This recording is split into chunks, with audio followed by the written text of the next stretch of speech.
Whenever you. Good afternoon and welcome, everyone. My name is Angie Barker Jackson, and I am the Vice President of Institutional Advancement here at Berkeley School of Theology. We are delighted that you have joined today's First Friday Lunch and Learn session. If you haven't already introduced yourself in the chat, feel free to do that. And no matter where you are or what time it is for you, we invite you to enjoy your lunch or a snack during this time. That's, of course, why we do call this Lunch and Learn. The series is sponsored and planned by the Alumni Office. And Melissa LeBeouf, Assistant Director of Alumni and Donor Engagement, is co-hosting with me today.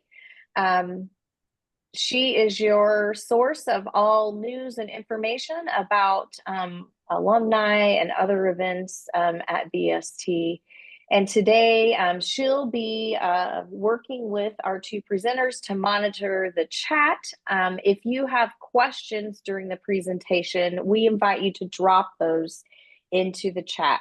And either Danny or Reverend Deborah or possibly Melissa we'll be keeping an eye on those through the presentation. Thanks, Melissa. These Lunch and Learns have been designed with three purposes in mind: learning, connecting, and being. Each month we feature a different topic and a new guest or guests. And our hope is that the topics will stretch and challenge our minds, that we'll reconnect and reconnect as a community, and that this will be a space of radical belonging. On this first Friday of October, our guest presenters are Reverend Deborah Lee, co-director, and Danny Thongsy, Faith Campaign Manager at Interfaith Movement for Human Integrity. The Interfaith Movement for Human Integrity is a statewide California organization that has, for over 20 years, connected clergy and people of faith to the work of social justice. Its core mission is to defend the humanity of immigrants and fight for the rights of the incarcerated. Working at the intersection of spirituality and social movements, the organization mobilizes congregations to take a stand against racism, discrimination, and political challenges. It brings a compassionate faith voice to social justice coalitions. The movement grew out of a congregation-based effort for economic and immigrant justice that began in the 1990s. Today, it connects people of faith across Los Angeles, the San Francisco Bay Area, and the Inland Valleys to make the criminal justice and immigration systems fairer and more humane. In the last 2 years alone, the movement has trained 1,500 people of faith, engaged 140 congregations and partners, and reached over 35,000 people with a message of hope, love, and resilience. Reverend Deborah Lee has been an integral leader at the Interfaith Movement for Human Integrity since 2009, serving as executive director since 2018.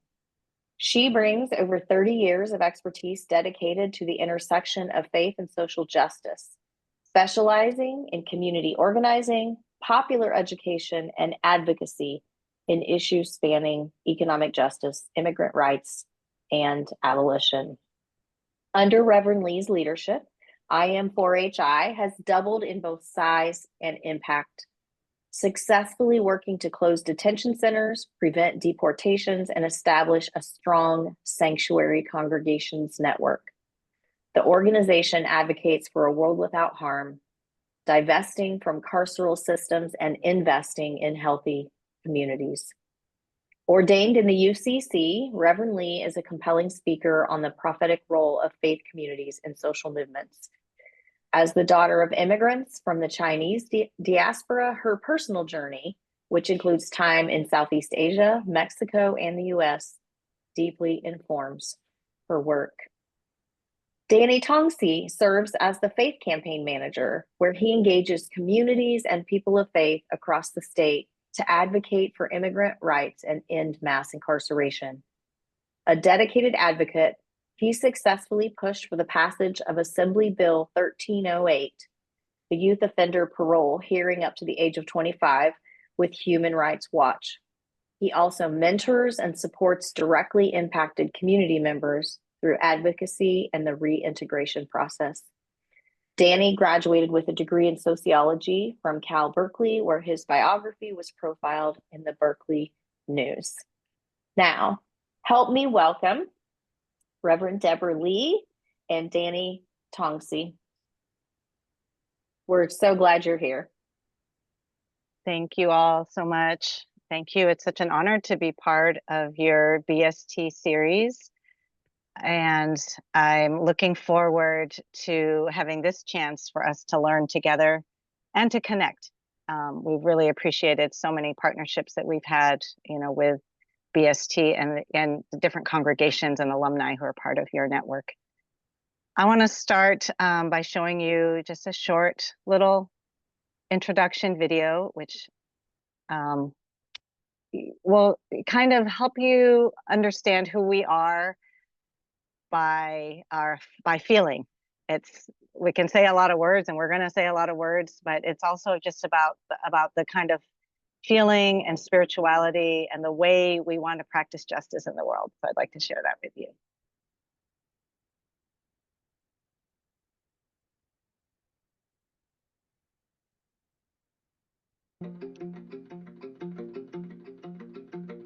At the intersection of spirituality and social justice,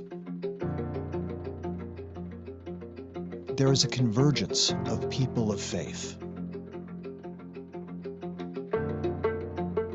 defending the humanity of immigrants and the dignity of the incarcerated. Because every person is sacred. Compassion has no borders, and love has no walls. The Interfaith Movement for Human Integrity.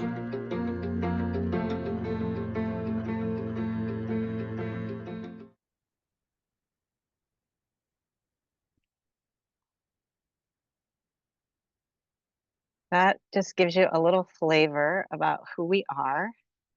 I'm going to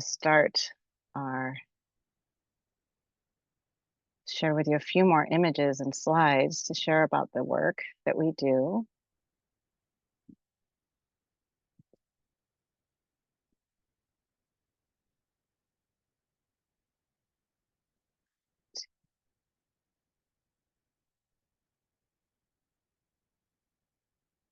There we go.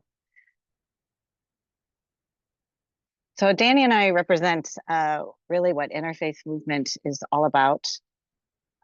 We are a combination of people of faith and people like Danny who have the direct experience of the systems of criminalization and the wisdom of directly impacted folks coming together. So directly impacted folks and families coming together with people of faith who want to stand together in unity and in beloved community to create change. And that's really the heart of who we are as the Interfaith Movement for Human Integrity.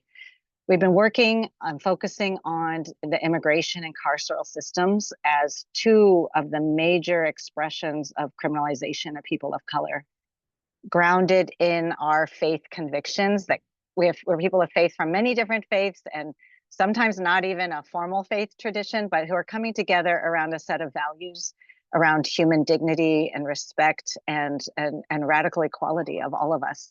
So that interfaith organizing is our spiritual practice together. And it is a deeply enriching spiritual practice and process for all of us. And it's one where the practice of how we do the work is as important as the goal that we seek to achieve, which is really for collective liberation and justice and the ability for every person in our society and in our world to thrive. So we're going to just give you a few slides of background about our work and then delve into our main topic today, which is around the immigration, detention, and the campaign about no one belongs in a cage. So this is our mission statement that grounds our work, and we share a little bit more deeply into that. We are an organization that not only brings together people of different faith traditions, but also people across culture and language. We work with many immigrants who are from Spanish-speaking countries, Asian countries, and African countries, and feel that the ways that we can embody beloved community together and learn from each other across culture and across religion is actually the strength of our work.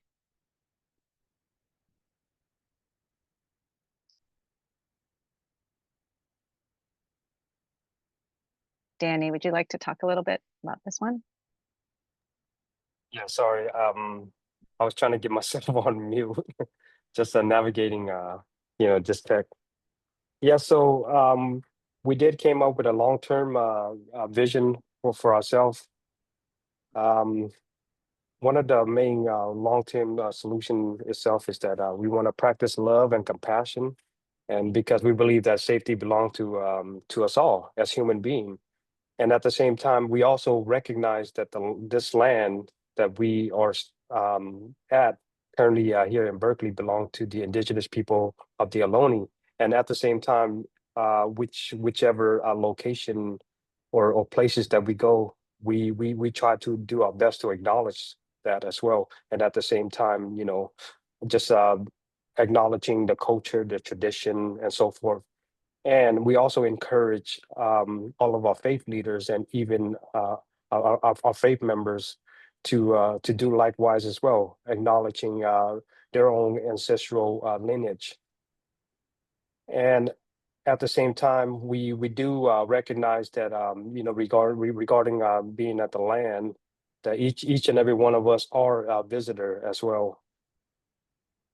And at the same time, we see that prison, jail, and detention center, they can be transformed into places of healing, of culture and beauty, and that's one of the reasons why that we do our work, to transform these places of harm into something that is beautiful, and that's the main core of our work is to work to dismantle these systems of oppression. And we also practice art, music, and many other forms of ritual as well, because we believe these are life-sustaining, and at the same time, it also helps us to preserve ourselves and our community. And lastly, we do recognize that the earth, the ocean itself, needs to be restored into its nature as well, because like I mentioned before, that we are a visitor and caretakers of the land. So even though this vision may seem far away, 2175 is like 150 years from now, we wanted to share this vision with you all because sometimes in these particularly challenging times, it's hard to deal with the news every day, and we want to, and I think faith communities know how important it is to have a long-term vision about this future that we're going towards. And so even as it seems really far away, there are definitely pieces of this which we are practicing, and we're practicing together, that give us that sense of this future in the here and now.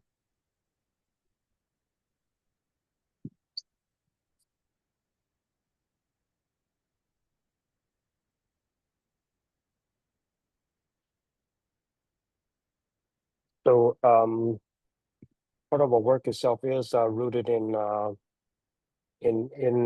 grounding work itself, that we believe that all human beings are sacred, regardless of their immigration status, and even the past mistakes, as we also see that in our faith practice as well. And we believe that that in the sacred text is that that everyone deserve to be free, then that everyone are welcome with hospitality, and that we can also prevent any forms of harm. And because this system of oppression itself tend to harm people of colors. And at the same time, we're working on, like I mentioned before, dismantling these systems of harm. And on the next slide, we mentioned about, well, we're going to talk about the problem as well. As we mentioned about the problem, I'm also going to do my best to try to intertwine the twin system of oppression itself, which is the immigration system and deportation system, with the carceral system. By first, going to share just a little bit about my narrative as well. So, regarding my work with Interfaith, I got connected to Interfaith in 2017 when I first came home from the immigration detention center and also the carceral system. And that's when I met Reverend Dev, and we work on a policy at that time. I think it's called the Sanctuary Bill, which is SB 54, I believe, which turned California into a sanctuary state. So before all of that, I just want to share just a background about how this system of oppression, how it plays, how it's all interconnected. So my family are refugees from the country of Laos because of what happened in America involvement in Southeast Asia during the war in Vietnam. So the country of Laos itself, because of the war, it spilled over to the surrounding country of Southeast Asia, and the country of Laos itself was also impacted by the war in Vietnam, meaning that the U.S. carpet bombed the country of Laos, which left my family fleeing and also leaving the country unstable, meaning that because of that, it allows the Covenant's government to rise up, and because of that, the secret war in Laos has started, which the U.S. Started recruiting many ethnic minority that were living in Laos, part of the CIA operation to fight back against the communist country of Laos. And because of this civil war that was happening, my family had to flee. So my family fled to a refugee camp in Thailand. And you also have to remember, this was also like during the 60s, the 70s as well. So many refugees from the surrounding country of Southeast Asia, Vietnam, Cambodia, and Laos had to flee to different refugee camps. So my family fled to the refugee camp in Thailand, and that's where I was born. Then in 1981, my family were sponsored by a relative who came over a few years before we did. So in 1981, we were able to get sponsored by a relative. And I remember getting on a plane coming to San Francisco, really young. That's all I remember. Then afterwards, we were relocated to Stockton, California. And that's where my family that came over before I did were placed in. And I remember just growing up in the environment where my relatives will resettle at. I remember just seeing many refugees family were also displaced there as well. What was interesting is that instead of being displaced, being placed at areas or zip code where that's a little bit more resourceful, but they were placed in areas that had suffered historical redlining and also poverty and violence and so forth. So these were the form of community or places where my family and community were displaced at. So growing up, we struggled. We had to do our best to thrive and to survive.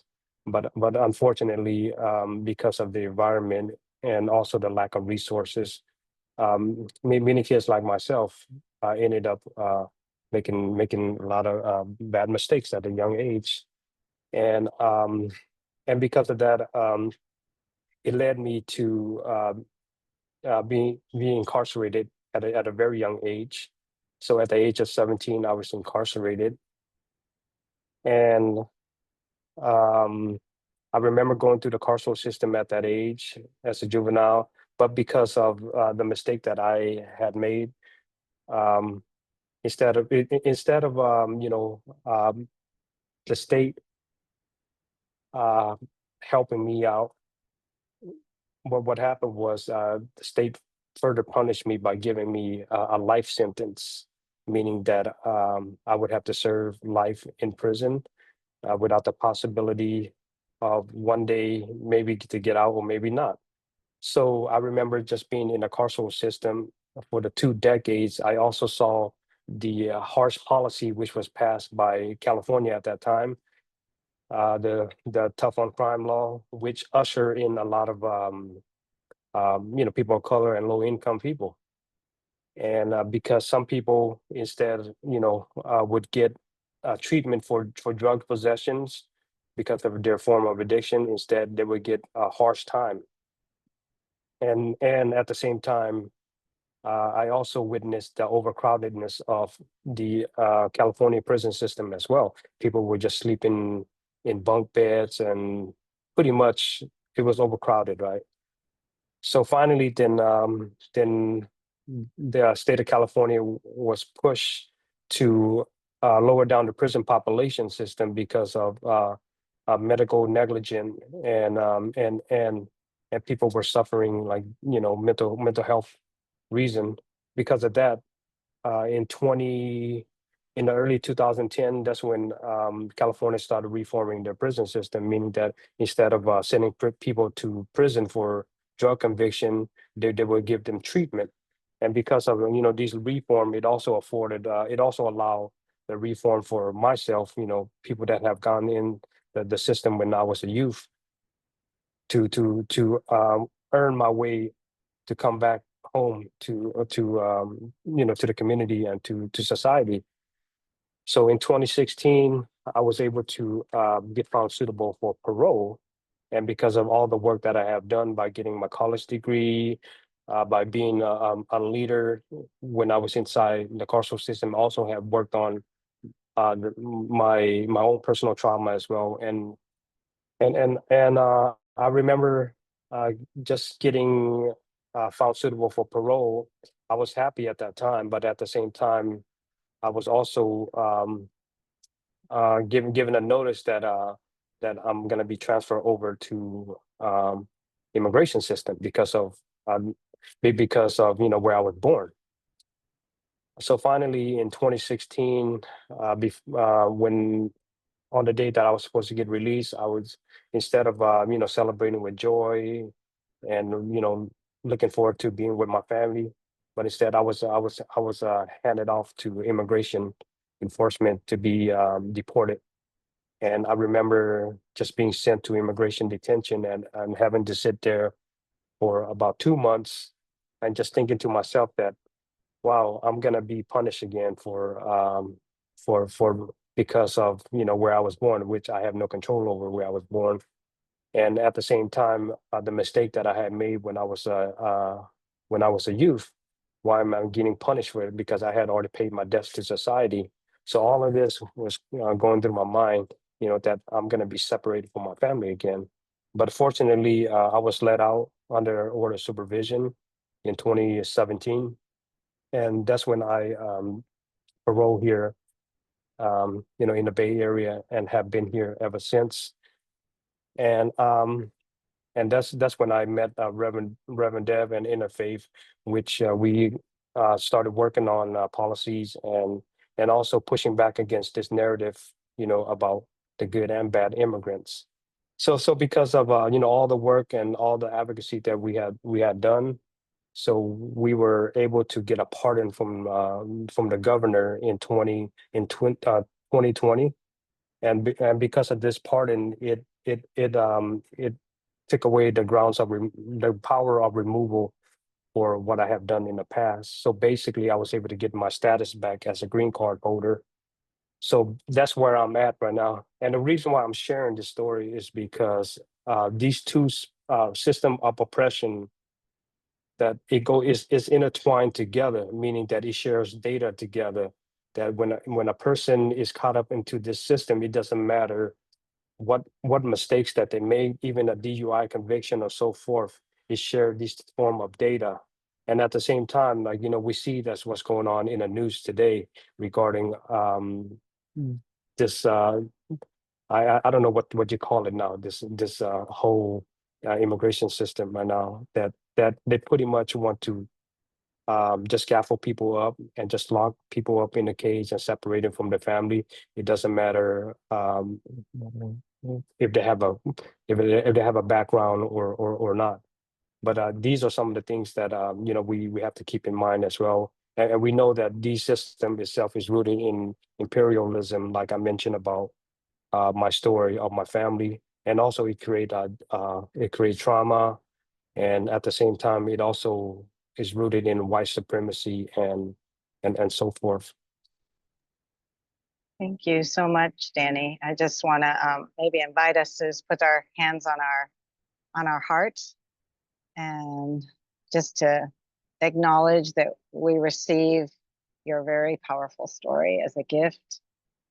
And I know it's hard to share over and over again, and it's something that is so powerful. Send that love back to you, and gratitude for your leadership. Danny was one of the first people that we were able to meet who actually got out, because many people were being locked up for decades and then sent to ICE detention. And now Danny has really helped to cultivate over 50 or 60 other leaders who've also come through these systems, who are powerfully being able to share their experience and help lead and direct how do we go about dismantling these two systems. As Danny said, we can't just address one system without looking at the whole thing. We can't address immigration detention without looking at the mass incarceration system and those same underlying causes, and the same underlying root causes, the same underlying logic or illogic around it, the same underlying bad theology around punishment and separation and exile, really exiling people. So we're gonna, well, I can get us to next slide. This is just a graphic that represents what Danny has just shared, what's happened to him, and it's happening to people every day who are leaving state prison, which is incredibly difficult to do, to be able to earn your right to be released, and then are just automatically, before they even get to the door, getting funneled right into the detention centers, and which is just a pathway into deportation, which can, for many people, their country of birth equals death.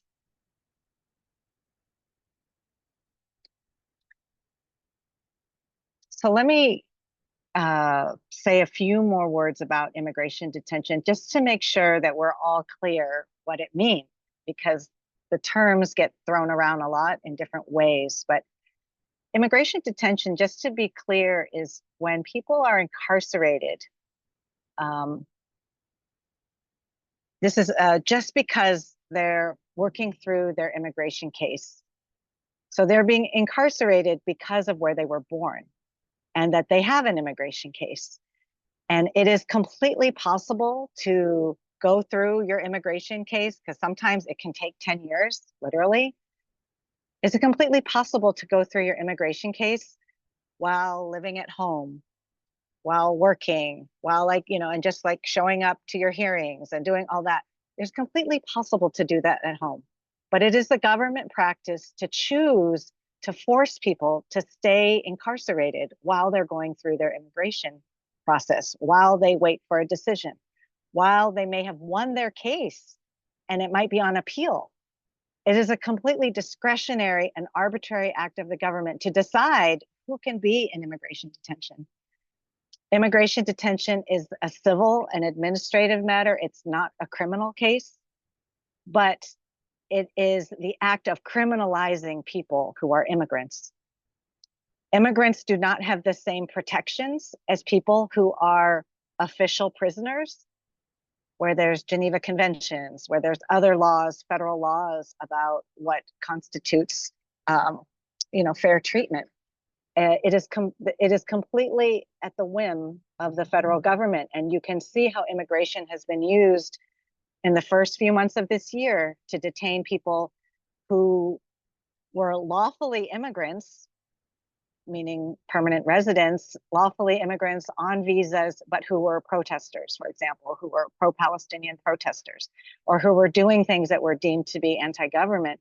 They were using the immigration detention to silence people, to separate people from their families, because it is so lawless.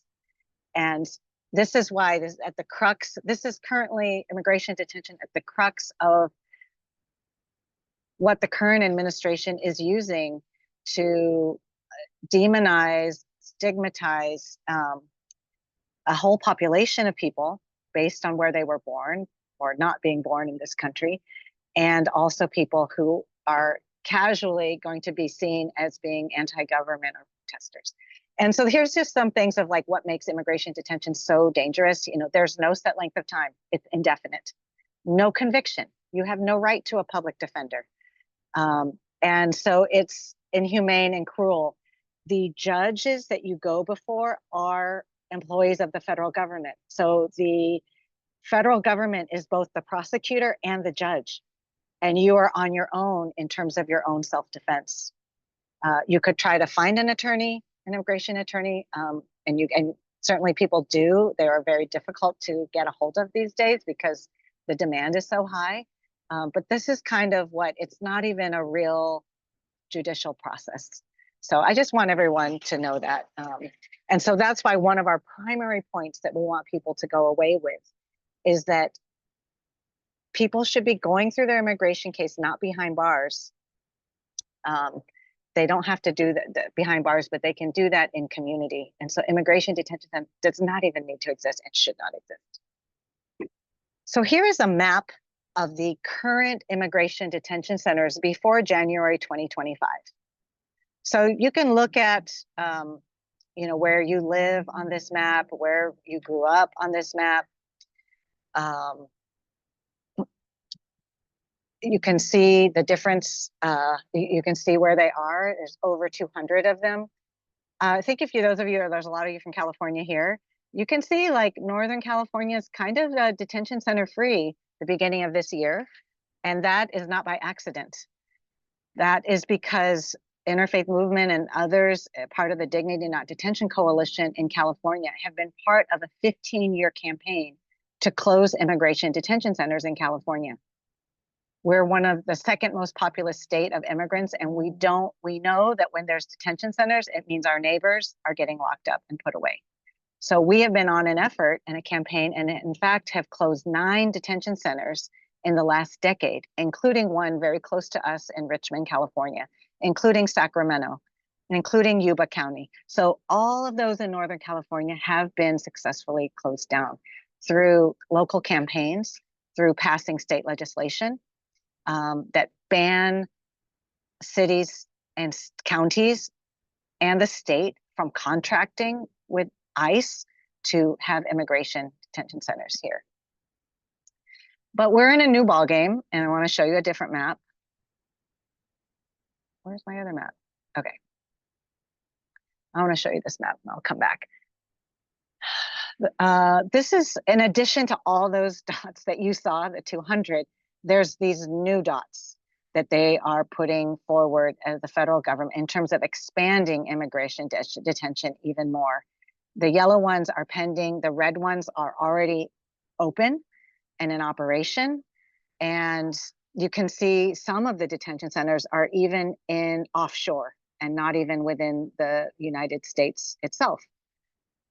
So including in other countries. Let me go back to this one. So here's a snapshot of immigration detention by the numbers. Currently, 90% of all people in ICE custody are being held in private, for-profit, publicly traded corporations. There are just a handful of for-profit prison companies, CoreCivic, which is the parent company for CoreCivic is Blackhawk, one of the major government contractors in war, in militarism. The Geo Corporation, MTC is another private prison corporation. All of these private prison companies began in the 90s and were at first, and they still do operate as private prisons, for the mass incarceration system, for county jails, for state prisons. And that's how they began. And as the prison population has come down, because crime has come down in the last few decades in our country, their shrinking population to fill those for-profit prisons, they have increasingly turned towards immigration and a whole other branch of government to get more government contracts to house people for ICE. They also put billions of dollars into lobbying Congress, into passing laws that criminalize immigration and that make immigrants mandatorily detained, which is the situation we have now. They have passed laws that once they take you into detention, you can't get out. And that is like the recent Supreme Court decision about a month ago that basically justified racial profiling, that ICE can detain and arrest people based on their occupation, based on the way they look and dress, based on the color of their skin. That was completely legalized by the Supreme Court. And once you get grabbed into detention, you are in mandatory detention, mandatory indefinite detention. So as you can see, the number is close to 60,000. I have been working in immigration justice issues for the last 15 years. I have never seen these numbers. And they have just received money at the beginning of the summer when the budget bill passed to essentially double that number to over 100,000 beds. So they've just gotten a tons more money that's just coming available in October as the fiscal year begins. I think I just did this slideshow about a month ago. It was 13 deaths in ICE custody. We are now at 16 deaths. So the number is on track to be the deadliest moment in immigration custody. And frankly, private prisons don't care. Private prisons exist to increase the profits of their shareholders, which they are doing. And they cut corners. There's the federal government has eliminated the ombudsman program. They've eliminated ways for people to be able to file complaints. And they exist to keep people separated from their loved ones and from their community. So when it's very difficult to communicate when things are dire and desperate. Danny, maybe you can share about this one. I want to just give people, maybe 30 seconds just to read over this a little bit of this list. And then Danny, you could just comment as well. Yeah, so just feel free to read what we have right here on screen real quick, who is getting put into ICE detention. And just think about, the people that's also like, that's kind of like a scenario. Your neighbors could be somebody that's close to you. Could be somebody that you know personally.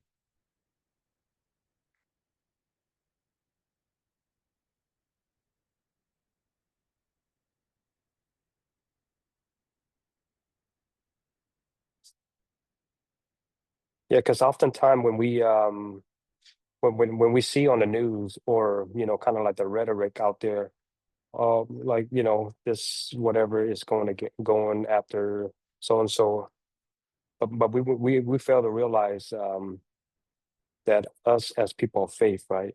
We have to see everybody as human being as well, because these are our neighbors, these are our mothers, our sisters, our grandfathers that are being put locked up in these cages.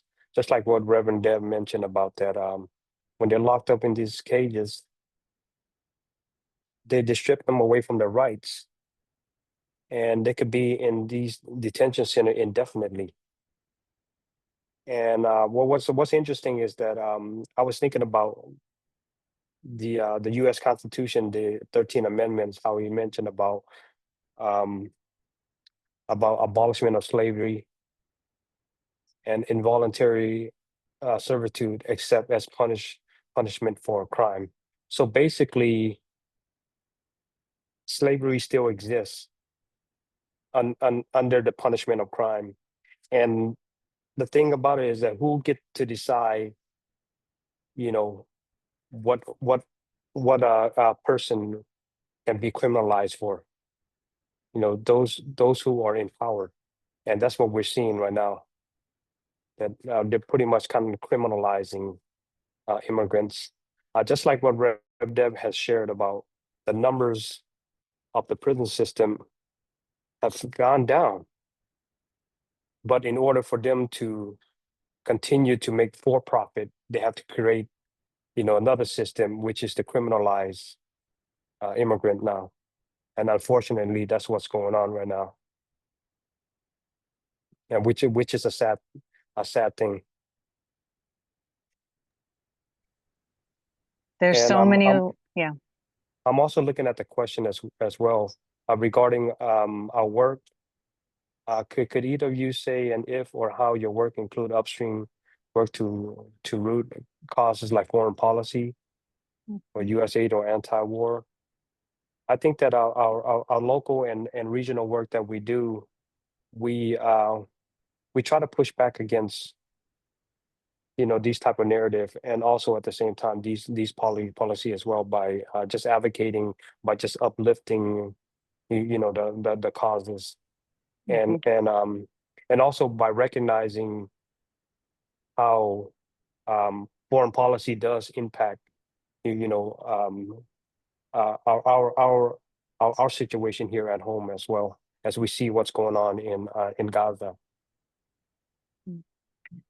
Yeah, we are really trying to connect the dots between the immigration piece, the incarceration piece, and also the militarization piece, and the impacts, definitely, as the questioner asked about the impacts of U.S. foreign policy, where our weapons are going, and how do we address root causes of people who are forced to flee. Like that has to be an important piece, and we have to be geared towards welcome.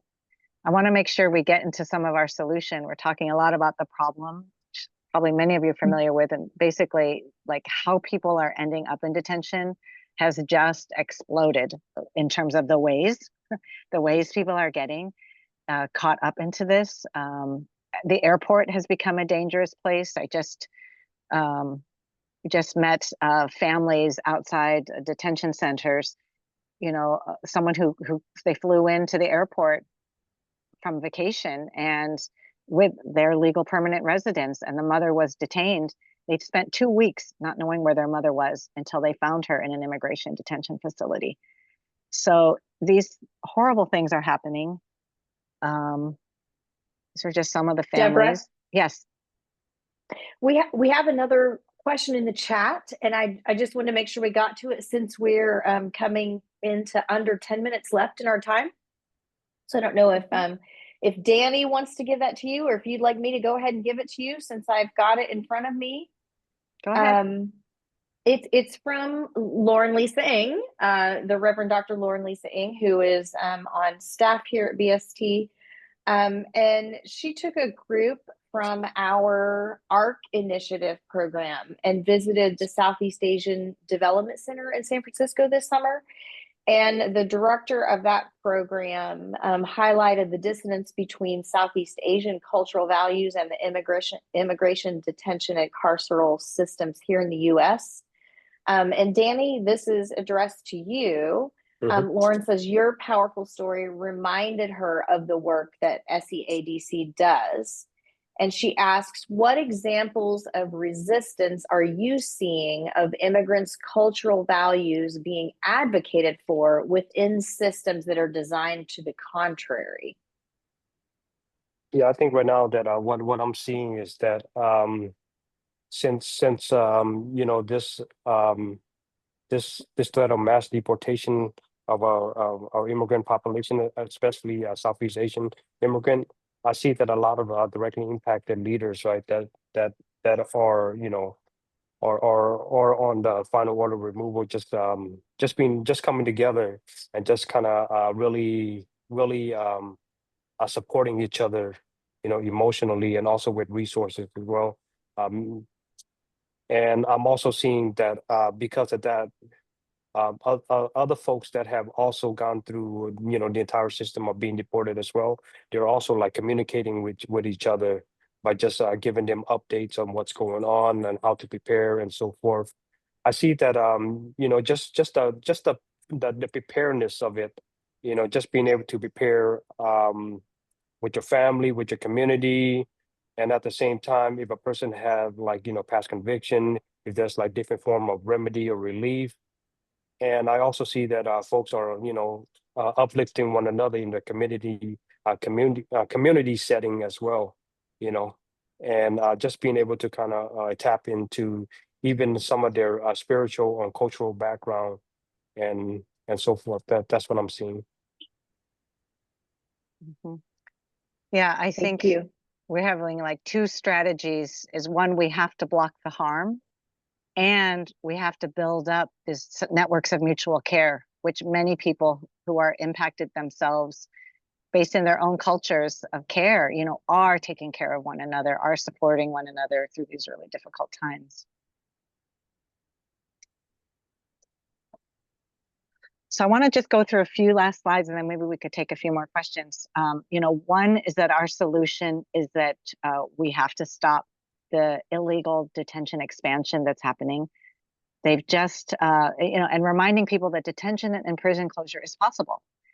California has been closing 5 prisons, state prisons, in the last 5 years. That is something to be celebrated. It's a return to, it's a restoration of communities and land and wholeness that's going to be possible.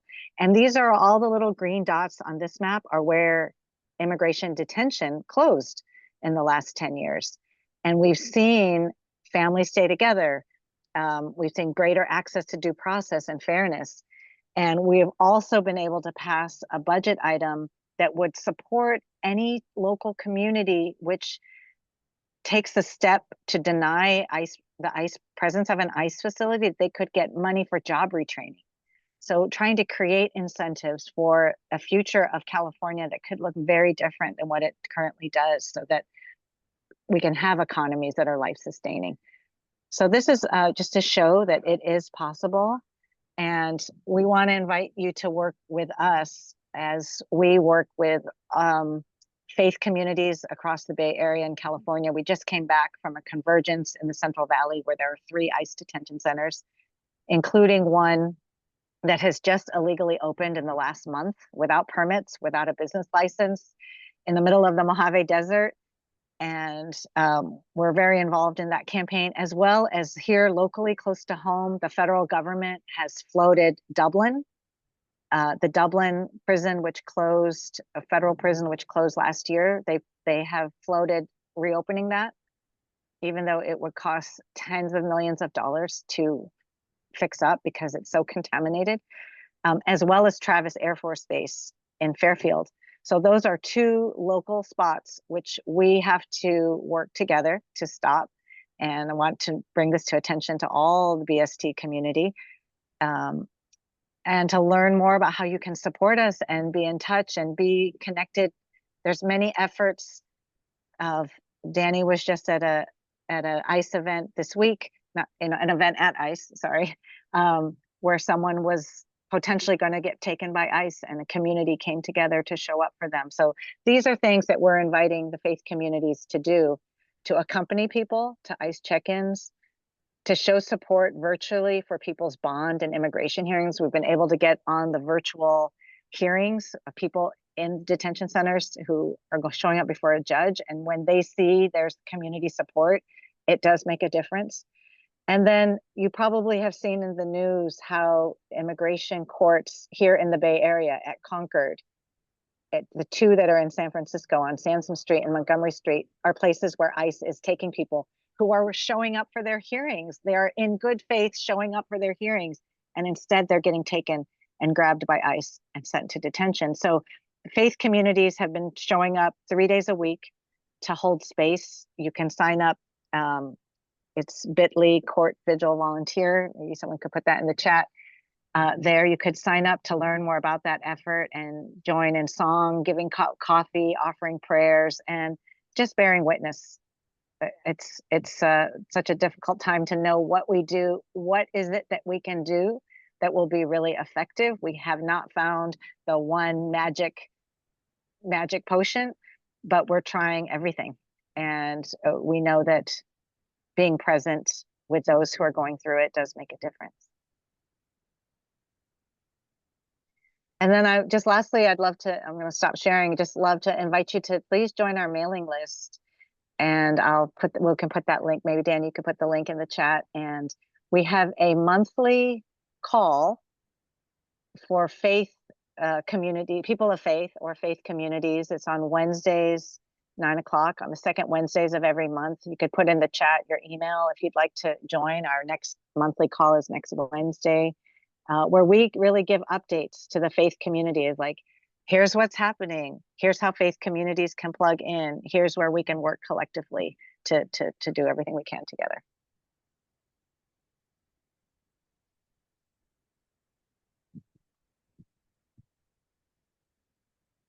Thank you, Deborah and Danny. What a powerful presentation that you've brought today. What a powerful testimony, Danny, that you have. And we honor and thank you for trusting us with it today. Gosh, I'm speechless almost. And I'm so grateful to the two of you for bringing these matters before us, helping us to have eyes to see and ears to hear about these things that we may see on the news or on social media, but maybe are not looking for in our own communities. And thanks for giving us places to volunteer and to get involved. Thank you for inviting us to your monthly call, and we're happy to promote that in our stuff. If you would like us to include that in notes that we send to our community, we would be happy to do that. Thank you so much. I invite the community to throw up some emojis or offer jazz hands as gratitude and applause to these two, because that was a really, really fabulous presentation. Before we log off today, we do have a few announcements for the BST community. And I see there are links going in the chat from Deborah and Danny. So if you want to grab any of those, be sure to copy and paste them and grab them for your own use. If you know someone who needs theological education, we hope you're referring them to BST.